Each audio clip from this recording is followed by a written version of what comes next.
At the county auction, everybody wanted the land. Everybody except Caleb Rusk. While men in clean shirts fought over dead acres and cracked wells, Caleb stood at the back of the barn, staring at 18 skinny cows nobody wanted. Their ribs showed. Their hides were dusty. One of them could barely keep her head up. And when the auctioneer tried to skip the pen entirely, Caleb raised one worn hand and said, "I'll take the herd." For 1 second, the whole room went quiet. Then the laughter hit the walls. Because that summer, buying cattle looked less like business, and more like digging your own grave. The drought had already lasted 14 months, pastures had turned the color of old rope. Corn stalks snapped in the hand like dry bones. Ponds that had watered 3 generations of farms were now circles of cracked mud with rusted buckets lying at the bottom. By August, the bank owned more ground than the farmers did. Mortgages failed first. Then equipment notes, then land that families had fought to keep since their grandfathers cleared it. The First County Bank moved fast. It gathered every foreclosed field, every barn, every fenced pasture, and announced one public auction at the old livestock pavilion. To most people in Merrow County, it looked like a once-in-a-lifetime chance. Buy cheap land during the drought, wait for rain, get rich when the soil came back. That was the thinking. By noon, wagons, pickups, and dusty sedans were parked all the way down the road. Men came with cash in envelopes, store owners came with loan promises, young farmers came with their fathers beside them, hoping to buy back pieces of what the bank had taken. And at the front of it all stood Warren Pike, the bank manager, smiling like a man selling water in a desert. He did not care who bought the land, he only cared that they fought over it. Parcel after parcel came up, 80 acres near the North Creek, a south pasture with a windmill, a cornfield that had not produced one good row in 2 seasons. The bids climbed anyway. Caleb watched without lifting his number. He was nearly 70, thin, quiet, with a face cut by sun and wind. He had the look of a man people stopped listening to years ago. Some thought he had come to mourn. Others thought he was waiting for some forgotten strip of land nobody wanted. They were wrong. Caleb was listening to the dust. He had farmed through dry years before.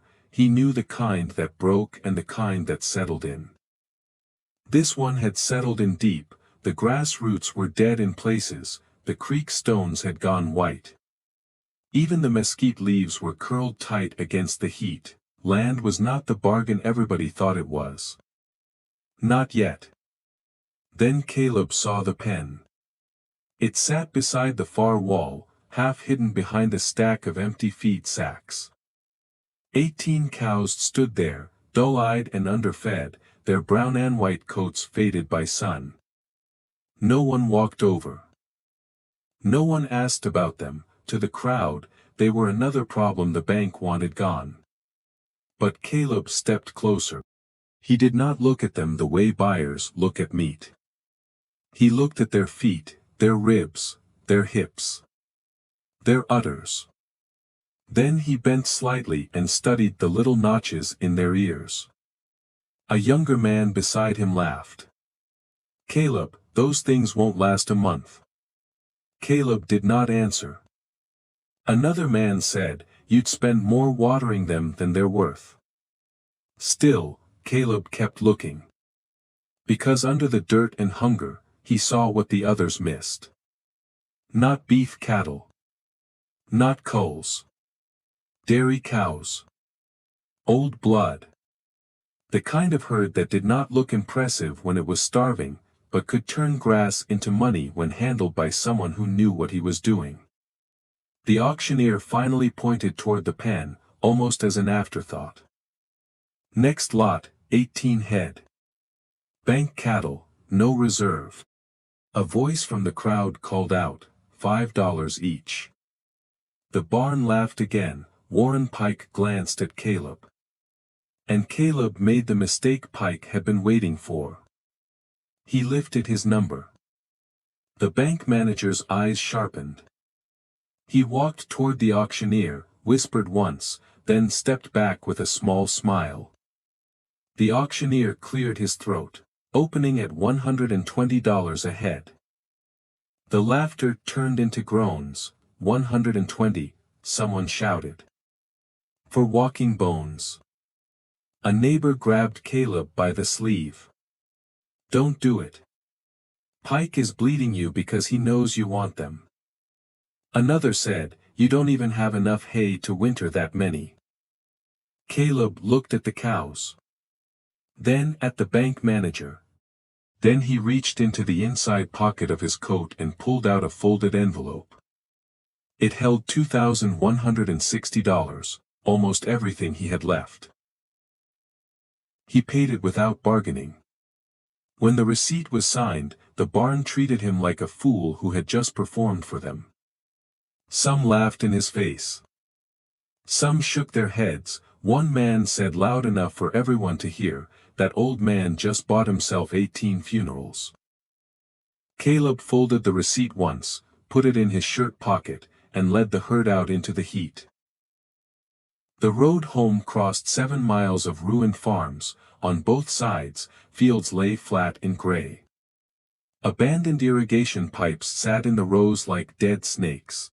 A church bell rang somewhere behind him, thin in the hot air, and the cattle moved slowly, one tired step at a time.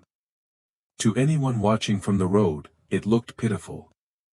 An old man. A starving herd. A farm already stretched to the edge. But Caleb did not take them home as a burden, he took them home like inventory. That evening, while the rest of town talked about his mistake, Caleb started repairing the old dairy barn. He patched the roof, scraped the troughs. Fixed the hand pump behind the feed room.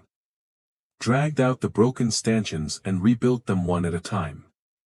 For 3 days, he barely slept. Then he cleared half his failed cotton field and planted sorghum Sudan grass. A rough, drought-tough feed crop most of his neighbors had ignored because it did not look like cash. A few men came by the fence just to stare. They expected panic. Instead, they saw order. Caleb rationed water by the bucket, not by hope. He fed small and often. He checked gums, hooves, and milk veins before sunrise.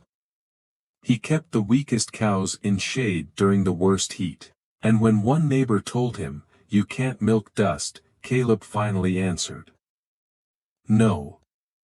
But you can stop listening to people who only know the price of dust." The first week brought nothing. The second week, 2 cows stood straighter. By the 4th week, the herd had stopped looking like auction waste. Their eyes cleared, their coats began to carry color again. The calves that everyone assumed would never come began to show under the ribs of several cows. Then, one cold morning before dawn, Caleb heard the sound he had been waiting for. At first, it was only a little. Then more. By the end of that month, the 18 cows were producing enough milk for Caleb to load cans into the back of his truck every other morning. Not enough to make him rich. Not yet. But enough to keep his lights on while the land buyers were still staring at empty fields. The town noticed when the first creamery truck turned into Caleb's lane. They noticed again when he stopped buying feed on credit. Then they noticed when the store in town began selling butter stamped with his farm name. Caleb did not just sell milk. He separated cream. Churned butter. Made soft cheese in the cool room behind the barn. Sold ice cream to the drugstore counter on Saturdays, when families still had a little money for sweetness. Fresh milk paid the bills, butter built the margin. Cheese carried value farther down the road. That was the part the auction crowd had never understood. Land waited for rain. A managed dairy herd worked every morning, even in a drought, even in a hard year. A cow that could turn poor forage into rich milk was not a cost. It was a machine with a heartbeat. And Caleb knew exactly how to run it. By winter, his farm had become one of the only places in the county where money still moved in both directions. Feed went in, milk came out, cream went out, cash came back. The men who mocked him at the auction stopped laughing. Warren Pike heard about it last. At first, he dismissed it as talk. People in a broke county loved stories about luck. But then a ledger crossed his desk from a local grocer, showing monthly payments to Caleb Rusk for butter and cheese. Then another. Then a contract from Prairie Creamery Cooperative requesting regular pickup at Caleb's farm. Pike called in a junior clerk and ordered him to pull the auction file. The clerk returned after lunch with a pale face and a stack of papers tied in string. "What is it?" Pike snapped. The clerk laid the cattle lot sheet on the desk. The bank had listed the herd as mixed cull stock. But inside the feed sack folder that came with the foreclosure were registry papers, old veterinary records, and breeding notes from a closed Guernsey line once used by a regional dairy cooperative. 18 registered dairy cows. Misfiled as worthless. Sold for $120 a head. Warren Pike did not speak for almost a full minute. Then, he slammed his hand on the desk so hard the ink bottle jumped. Because he finally understood what Caleb had seen from the back of the barn. The bank had not sold a problem, it had sold a producing asset, and the man they had laughed at had bought it with a signed receipt. 2 days later, a black bank car rolled through Caleb's gate. 3 men stepped out. One carried a leather folder, one carried a forced smile, the third stayed near the car, as if the dust itself offended him. Caleb met them beside the barn.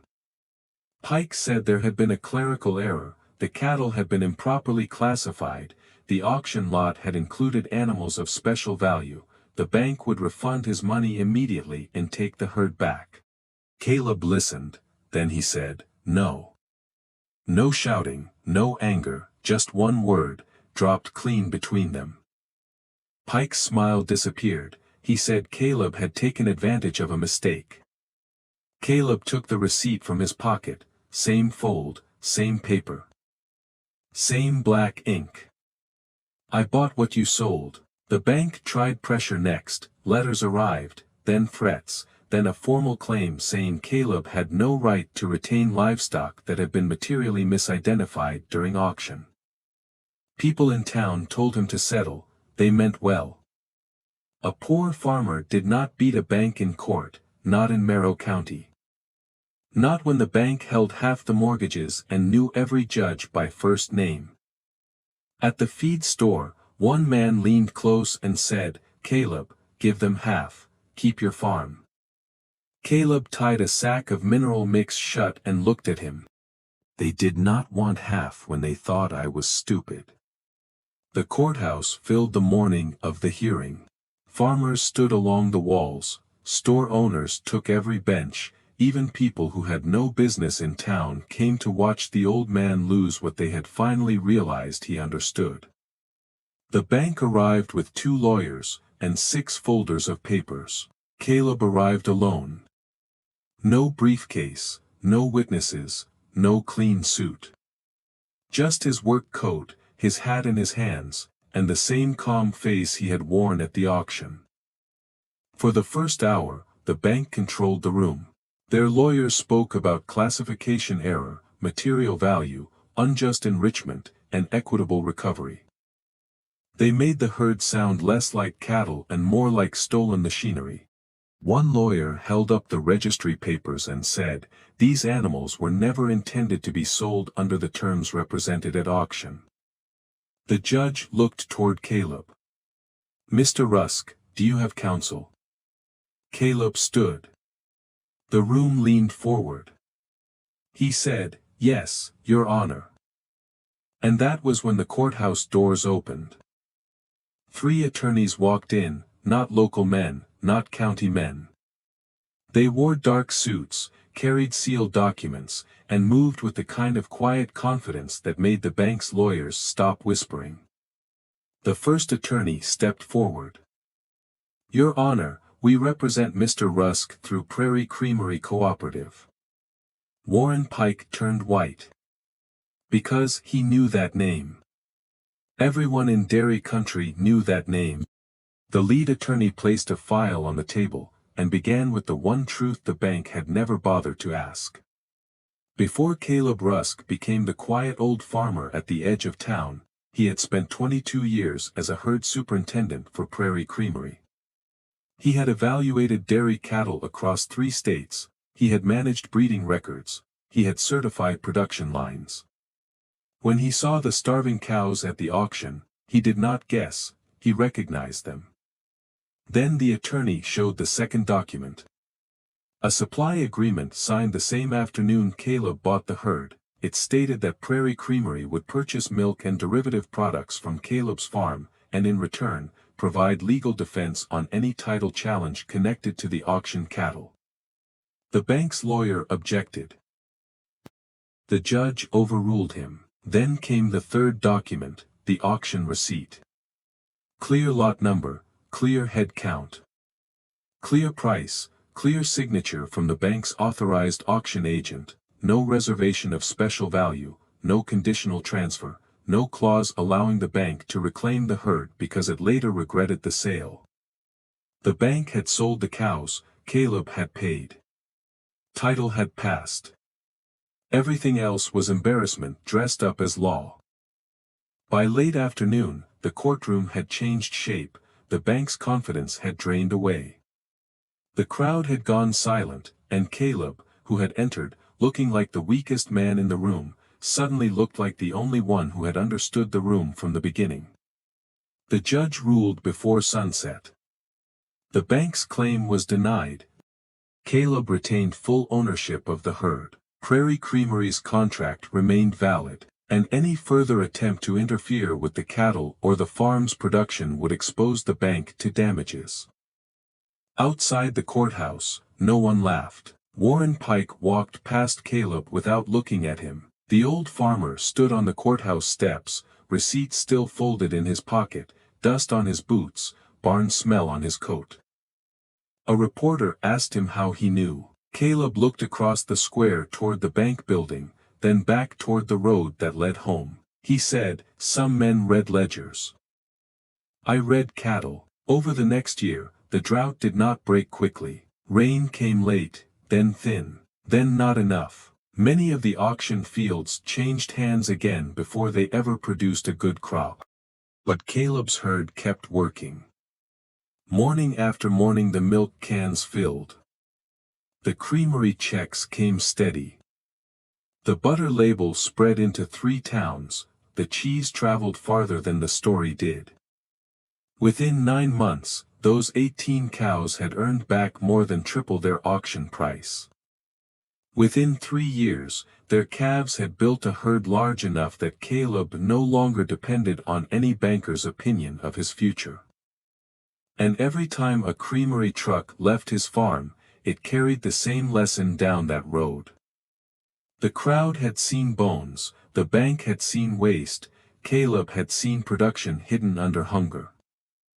That was the difference. The bank owned the paperwork. Caleb owned the proof.